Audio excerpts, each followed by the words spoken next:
Why spend $150 plus on a Stream Deck when this little guy does it for half? The Ulanzi D200H Deck Dock packs 14 customizable LCD keys, 100-watt fast charging, card readers, high-speed USB and USB-C ports. So basically, it also serves as a full USB hub and power station for your devices and media.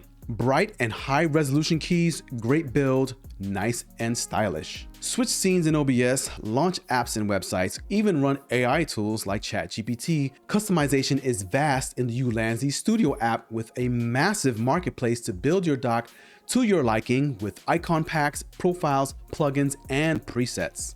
And here's the kicker. Elgato runs you for about $150 plus, depending on the model you get. Ulanzi, $70, same core power, way less cash. So why overpay? Go smarter, not pricier. The Ulanzi D200H Deck Dock, the budget Stream Deck.